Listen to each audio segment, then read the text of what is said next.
Buenas tardes, mi nombre es Soleil Loor. El día de hoy me encuentro con el profesor Jimmy Herrera, quien es docente de la Facultad de Comunicación Social. Vamos a tratar el tema de periodismo de investigación enfocado en el papel de este periodismo en los medios digitales. Buenas tardes, profesor Jimmy. Cuénteme en qué área usted realizó su grado universitario. Muchas gracias primero, ¿no? Mi formación es en dos vías, la que tiene que ver con la lengua y la literatura y después la comunicación social. En mi tiempo existían especialidades y yo seguí la especialidad de impresos y periodismo. Después hice estudios de posgrado en lo que es estudios de la cultura y también en historia del arte. ¿Y usted cuántos años tiene ejerciendo el periodismo de investigación?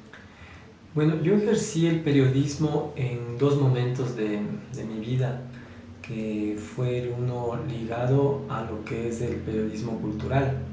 Entonces ahí me desarrollé como unos 7 años de coeditor y de periodista. Allí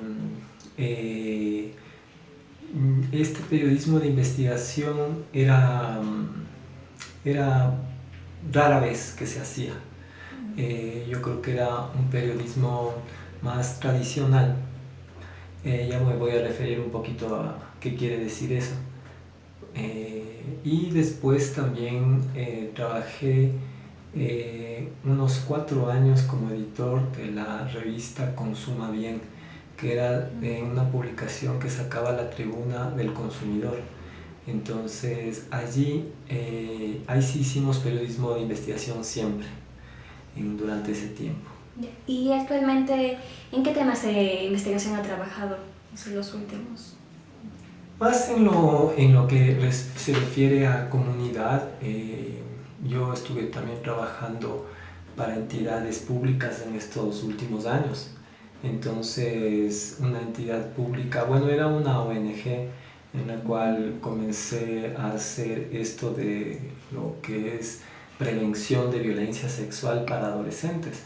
Entonces ahí teníamos una publicación y también yo colaboré para aquella. Pero trabajaba muy directamente con el Estado, esta ONG, ¿no? Y después en el Ministerio de Cultura y en la Secretaría de Pueblos trabajé en el tiempo del gobierno de Correa. Ahí estuve desarrollando más documentos que tienen que ver con este periodismo, pero de manera muy puntual, ¿no? Uno, recuerdo por decirte, el de Chimundé, que es una comunidad de esmeraldas. Creo que ese fue mi último reportaje en este tipo de periodismo, ¿no? Que es en esmeraldas. ¿Y cuánto tiempo lleva dando clases en la facultad? En la facultad comencé hace 5 años, pero me contrataron a tiempo completo hace 3.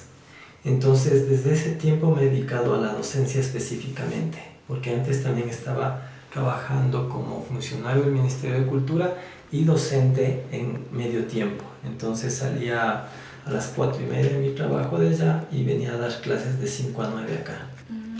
¿Y sobre qué materias ha dado clases durante ese tiempo, durante todo este tiempo? Uy, algunas pues han sido desde semiótica, seminarios temáticos de autor.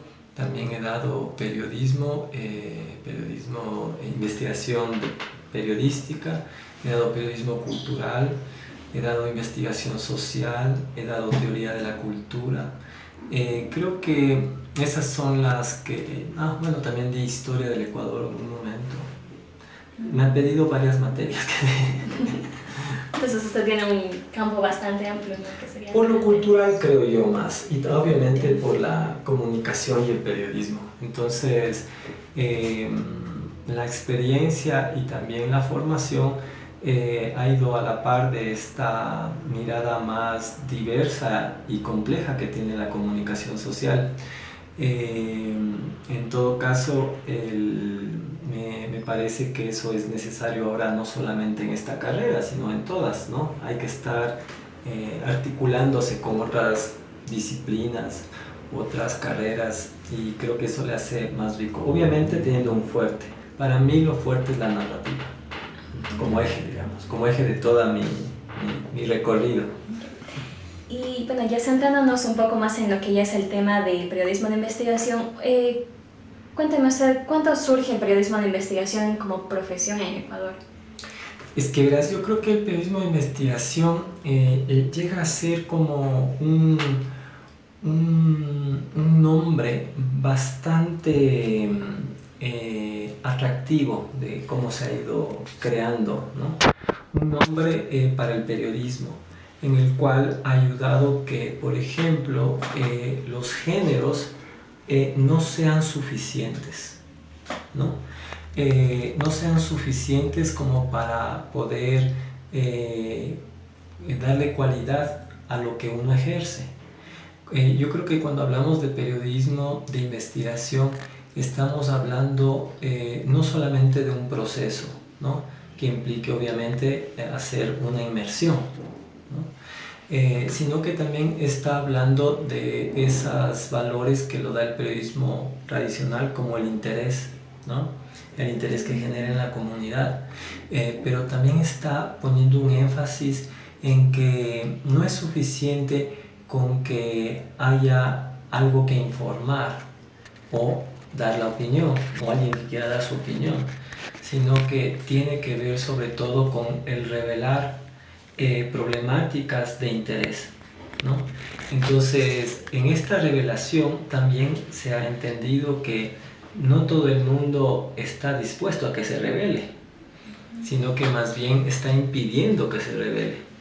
Entonces, ahí tú puedes ver que en este impedimento a que la gente conozca o tenga otras opiniones, otras interpretaciones, es necesario indagar en una polifonía, llamémosle así, de intereses cruzados. Allí creo que entonces comienza a nacer también esa cualidad del periodismo de investigación en este tipo de indagaciones, ¿no? Porque, por ejemplo, ahorita tú puedes tener el interés de que la asamblea va a informar lo que está haciendo, ¿ya? Pero más interesante es lo que no está informando, lo que más bien se está ocultando allí, ¿no? Y no solamente los poderes del Estado son los que ocultan, también la sociedad en su conjunto está ocultando cosas que no quiere que los demás, que tomen incidencia en la sociedad, que logren interés. Y por ejemplo, en eso tú puedes ver en los mismos sindicatos, ¿no? En los sindicatos hay intereses que no se quieren develar, ¿no?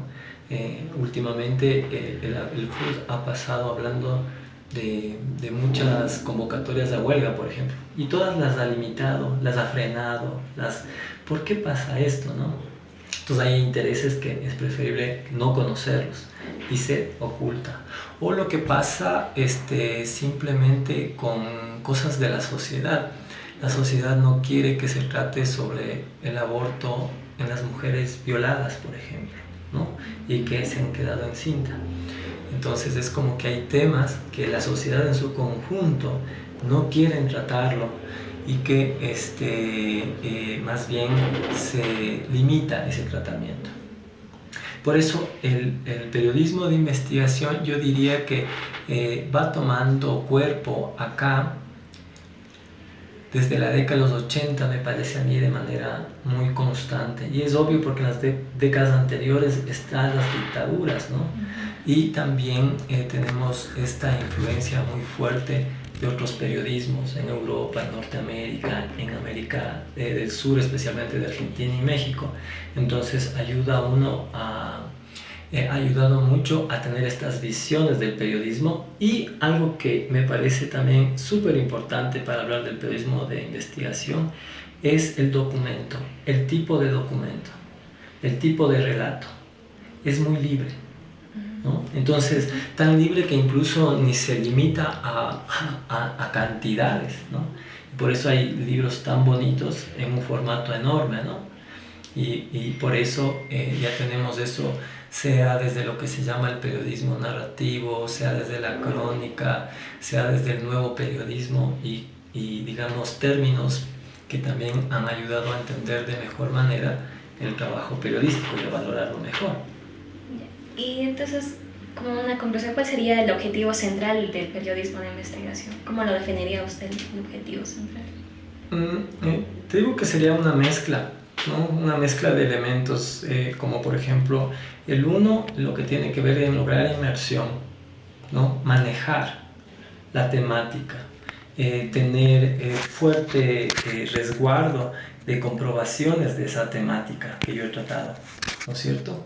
La otra tiene que ver en que esta temática busque una incidencia, tenga una incidencia en la sociedad, tenga una incidencia en un sector, en un grupo, y de tal manera entonces a eso que llamamos interés esté cubierto, sea por la manera en que se trata o la diversidad de voces que están allí.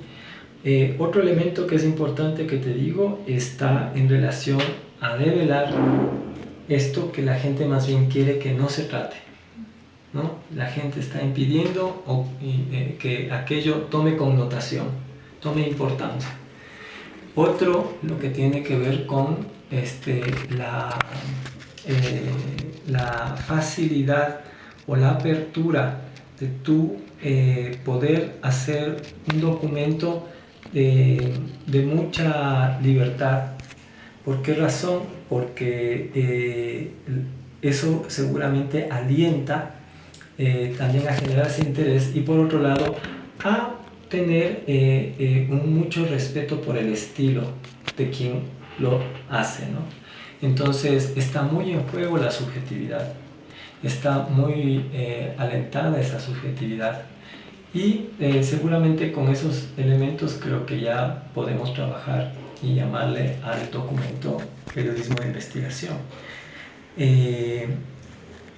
Quizás vale la pena, para un poco ser consecuente con lo que estoy diciendo, que también hay una cosa que es importante, quizás no solamente un documento habla de periodismo de investigación, sino un proceso, una trayectoria, ¿no?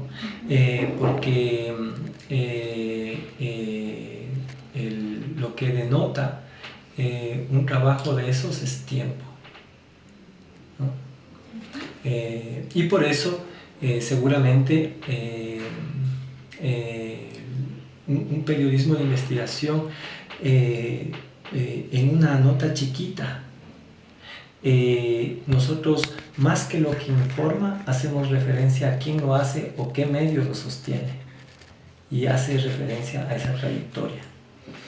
Y nosotros podemos estar seguros que hay un proceso, hay un interés develado, que hay también un trabajo de inmersión, etcétera. Todo lo que estoy diciendo en relación a que la cantidad puede ser mínima, pero de alguna manera remite a estas otras cosas.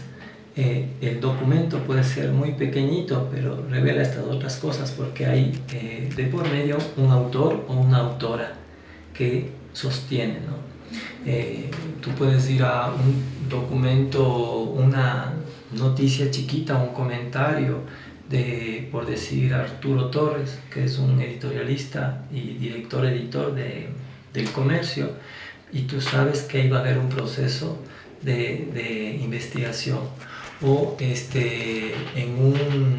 una aclaración que hace Orlando Pérez en otra puesta ideológica, periodística, y sabes que también va a haber ahí periodismo de investigación. Y bueno, actualmente vemos que las nuevas plataformas digitales han ido abarcando todo este tema de lo que es el periodismo. ¿Usted cómo diría que acoge el periodismo de investigación, las nuevas plataformas?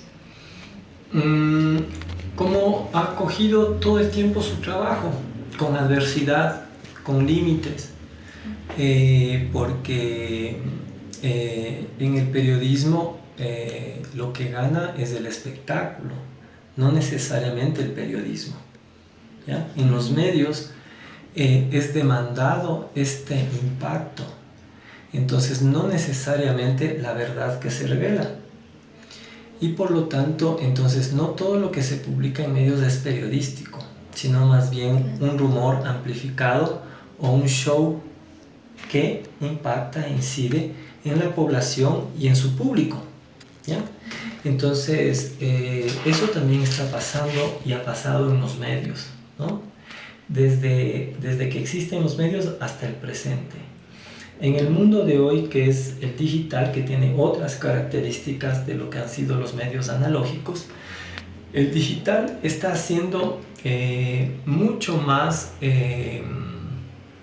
riesgoso el trabajo del periodismo, porque le gana esta demanda de lo que significa que sea inmediato.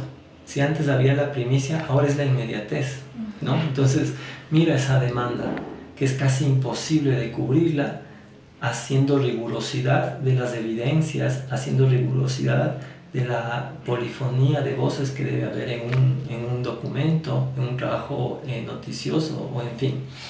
Entonces, el riesgo está más amplio, ¿no? En ese sentido, porque te gana esa inmediatez que circula, pero en cantidades y a velocidades inmensas, ¿no?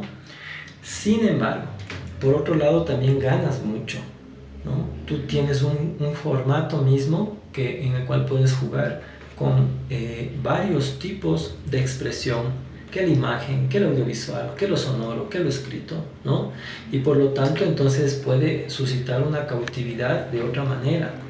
También es más demanda quizás para eso para el periodista, pero el periodismo nunca ha sido uno solo, siempre se trabaja en equipo, entonces quizás lo que demanda son equipos más fuertes para quizás complementarse entre lo que puede ser el trabajo en un formato audio, en otro en un formato audiovisual y otro en un formato fotográfico para que el texto, digamos, articule, ¿no? O al revés, sea un soporte de apoyo el texto hacia el audiovisual, al fotográfico o al sonoro. Entonces, estas inmediateces y estas articulaciones que permiten los diversos lenguajes hace unos pros y unos contras, ¿no? Y sin embargo, no se deja de hacer periodismo de investigación en los medios digitales, para nada. Incluso yo creo que acá, más que medios digitales, lo que vemos es un proceso recién de migración de los medios hacia lo digital, pero no es que haya en sí un periodismo digital como tal, ¿no? Como te digo, más se está migrando, poco a poco los medios van migrando y amplificando, tratando de traer más su audiencia. Los pocos medios digitales son independientes, la mayoría, y recae en que están explorando lo que les permite la digitalización, ¿no? Algunos no potencian todos los elementos, como esto de lo multimediático, por ejemplo. Veo que eso todavía va de a poco, porque lo que van haciendo es como refuerzo nada más de los links que filman, de los links que hacen el audio, pero lo fuerte sigue siendo el texto, ¿no? Entonces, a lo que voy es de que seguramente el potenciar todo en los lenguajes es muy demandante y va de a poco, ¿no? Profe, tal vez se podría confiar en estas divulgaciones o todavía estaría como muy lejos de ser algo... ¿Por qué no?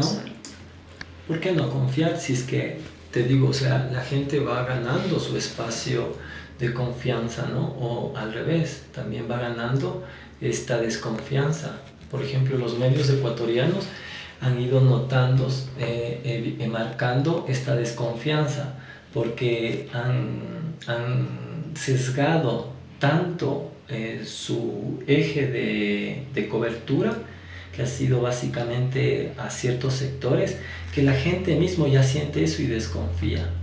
Antes teníamos mayor confianza en las encuestas, incluso tú valorabas lo que sacaba la gente en opinión y los medios eran un espacio de credibilidad. Ahora no. Y además vemos que todos están con una, sobre todo, línea política, ¿no? Lo cual no es malo, pero lo que sí digo es sesga esa pluralidad, ¿no? No hay esa polifonía, se insiste más bien en replicar a veces una fantasía como la que le sucede al gobierno, ¿no? El gobierno insiste en que es un problema de vandalismos, mientras no reconoce que es un problema de no atender a la gente. Entonces los medios siguen replicando esa mirada del gobierno y creo que ahí se aparta de la ciudadanía. Y también por eso sus lectores o sus escuchas disminuyen en su credibilidad. Pero en cambio ocurre otras cosas en otros lados, ¿no? Amplifican su vocería, ¿no? Un medio acá, poco visto, pero ha ido creciendo, es Telesur, por ejemplo, ¿no? Tiene otro enfoque político. Como te digo, no es malo que tengan enfoque político. Ahora, ¿qué tanto quitan la pluralidad? Ahí tú ves que hay mucha pluralidad. Se mueven los actores de una u otra posición política, etc. A lo que voy es de que eso ha ido ganando calidad y tú tienes un acrecentamiento de los públicos, de las audiencias en ese tipo de periodismo. U otros, en cambio, que mantienen y crecen, ¿no? Me refiero a medios como, por ejemplo, La Barra Espaciadora acá, ¿no? Poquito a poquito van creciendo, sosteniendo y básicamente ellos van ganando confianza, ¿no? Entonces, eso. ¿Y usted consideraría que es importante manejar el análisis de datos y las estadísticas para el periodismo? No solo. No, lo cuántico es un dato que ayuda, ¿no? Ayuda como otro dato más que puede ser cualitativo antes que estadístico. Personalmente yo prefiero la cualidad, ¿no? Prefiero el acercamiento a las condiciones, al análisis, a la reflexión que dan un poco las especificidades. Entonces creo que el dato más bien generaliza, ayuda, ¿cómo no? Es bueno tener ese dato de la opinión, ¿no? Como te decía, de las encuestas en respecto a tal opinión sobre los medios. Pero lo interesante sería más, creo yo, esta especificidad de que quizás lo tiene una u otra voz, uno u otro sector, uno u otro persona del barrio, en fin, ¿no? Entonces, en el dato, bienvenido, pero nada más. ¿Y el periodismo de investigación, qué medios le han permitido publicar sus resultados? O sea, ¿qué medios ha tenido más acogida el periodismo de investigación? Yo creo aquí sobre todo el escrito, ¿no? Hay una fuerte tendencia en el audiovisual, ¿no? En televisión especialmente, ¿no? Que se ha marcado para los fines de semana. En ese sentido, creo que ha tenido en todo caso más tradición el escrito. Allí tú ves una buena diversidad de periodistas. O la otra cosa que es más interesante todavía, que pasa aquí mucho, que es que son literatos o literatas, escritoras que vienen de la literatura a hacer periodismo, ¿no? Y el dato ese es chévere porque lo han hecho excelente, así con mucha ricura, un lenguaje muy atractivo, muy intenso, muy creativo y otra con una rigurosidad increíble. Entonces, incluso me parece que la mejor renovación de lo que está pasando en las narrativas contemporáneas aquí en el Ecuador proviene de esa beta, de escritoras que hacen periodismo. Entonces, por decirte, la misma Gabriela Alemán, la misma Mónica Ojeda, son ciertos nombres que no provienen del periodismo, sino sobre todo de esta manera más flexible de ver lo que puede ser la narrativa, y allí han trabajado muy rigurosas, con investigaciones riquísimas y unos documentos muy exquisitos, para hablar en términos de degustación, ¿no? Muy ricos, muy creativos. ¿Y los medios digitales tal vez podrían dar más apertura a las publicaciones, como para que sea un poco más libre o no muchas restricciones? Porque me parece que también en los medios tradicionales tienen su formato para publicar. Entonces los medios digitales darían más apertura, tal vez. Es que no creo que sean necesariamente lo digital signo de más apertura o de menos apertura o más represión, llamémosle. Lo que sí vemos es de que en redes tú sí tienes mucha diversidad. La gente crea blogs, crea redes o medios, ¿no? De manera muy efímera incluso, ¿no? Unos aparecen y desaparecen. Sin embargo, lo que está mostrando eso también es que se rompe de cierta manera, ¿no? En cierta manera hay que atenuar esto, ¿no? Estos monopolios de los medios, ¿no? Los medios sí tienen una cualidad monopólica acá, como le pasa a toda la economía, porque dependen de esos emporios. Entonces, lastimosamente sucede eso, pero en redes actualmente se ha logrado un cierto dinamismo, obviamente con poco flujo de audiencia. Creo que eso está pasando recientemente y se valora mejor. Incluso a partir de lo que sucedió en octubre, donde todos estábamos ávidos de otra información que no sea mediática, porque era una gran mentira lo que nos presentaban los medios, o era muy dirigida a hacernos mirar como unos delincuentes, y total no estábamos delinquiendo, estábamos protestando. Entonces creo que buscamos otras opciones, y allí se evidenció que circuló mucho esta versatilidad, ¿no? del espacio diverso. Pero eso está por verse ahorita aquí, ¿no? Si es que se mantienen o no, si es que logran crecer o no. Porque también los medios clásicos o tradicionales, lo que hacen es también seguir en su complementación para mantener audiencias y sobre todo en su fortalecimiento, ¿no? Eso también está sucediendo con los medios tradicionales. Y en un tema financiero, tal vez los medios digitales se convertirían en una buena opción para divulgar resultados. Puede ser, si es que los empresarios de las industrias tuvieran más definición y más apertura, porque por lo general lo que pasa es de que donde puede haber más posibilidades de financiamiento, que son los industriales, se suelen apegar a las o no suelen digamos apostar a alternativas, porque más bien lo que sostienen entre los industriales y los emporios, los oligopolios, sostienen los medios tradicionales, porque los oligopolios son los que sostienen los medios tradicionales, o sea, los sectores que provienen de la banca, la importación y la exportación, básicamente, y sus negocios de empresa o de industria. Pero la mayoría de los industriales, creo que es la mayor disputa ahorita de estas iniciativas, porque son ellos los que buscan un poco también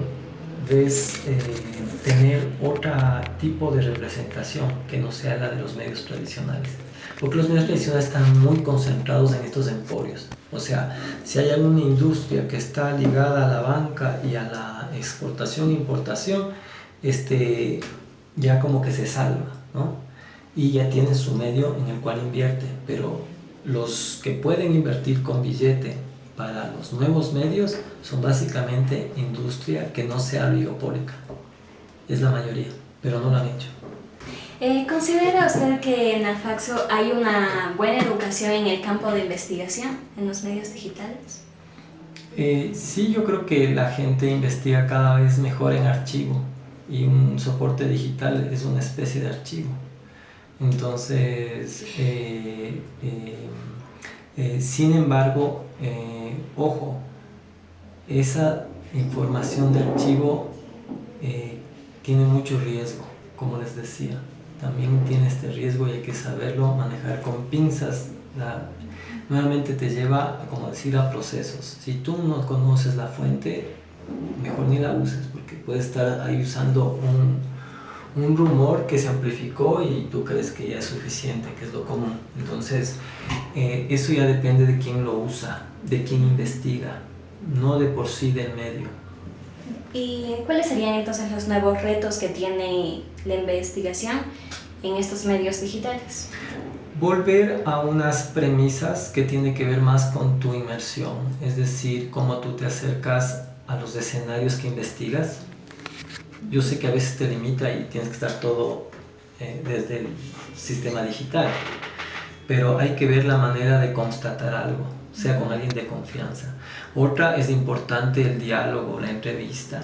Hay que volver a fortalecerla, enriquecerse desde esos elementos de investigación, como también lo que significa el tiempo.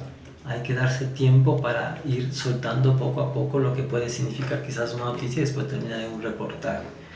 Entonces, me parece eso, ¿no?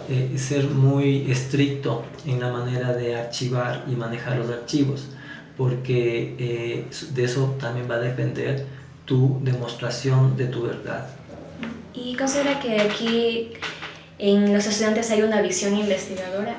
Creo que es importante el proceso de investigación aquí que hace la facultad, y eso me parece que es vital, porque hace ver sobre todo que lo previo a la producción es fundamental. Eso tiene que ver con investigación, diseño y toda la cosa. Entonces, eso es, creo, lo fuerte de la universidad. Ahora, ¿cuál es el mayor riesgo? Este afán del producto. Entonces sacas cualquier tontera de producto. Eso es el mayor riesgo. Producto sin investigación. ¿Y usted, entonces, cómo forma usted a los estudiantes para que tengan una buena investigación y también dirijan bien sus productos? Primero, hacer todo el proceso de investigación y que podemos hacer todo un documental de qué significa eso, ¿no? Si ustedes conocen la materia. Pero por otro lado, es entrar a ciertos temas a manejarlos, ¿ya? Y solo cuando manejas esos temas, entonces hacer periodismo. Si no los manejas, mejor no hacer, ya, porque vas a decir cosas que no están ni fundamentadas, ni no las conoces, ni no las manejas. Entonces, el camino para manejar temas te ayuda. Después conoces otro tema, después conoces otro contexto, otro escenario, y ya tienes un mayor profesionalismo, llamémosle así. Porque tu profesión, en definitiva, también tiene que ver con el tiempo y tu experiencia. Pero va ligado a eso. Y para finalizar, ¿usted ¿qué considera que los periodistas investigativos tienen como obligación conocer y manejar estas nuevas plataformas digitales? Ayuda, obviamente. Cuando yo sé de lo que significa un proceso de impresión, cuando tenía el proceso de un periódico, ¿no es cierto?, me ayudaba, pero no necesariamente. El periodista, su mayor insumo está en relación a manejar el proceso de investigación y la reproducción de un documento creíble y plenamente veraz, es decir, comprobable. Si es que aquello no hay, el resto te ayudas, te apoyas, etc. Pero no es imprescindible. Yo no necesito ser el manejador de las redes sociales en todas sus notas, programarlas, manejar los maquetadores, el Photoshop, el Illustrator, el editor de audiovisual, el editor de otras cosas. Eso es también otras especialidades. Para mí son como maletería que uno lleva. Y esa maletería no es menospreciarla. También es bueno tener técnicos en eso. Muchas gracias, profe Jimmy, por la entrevista.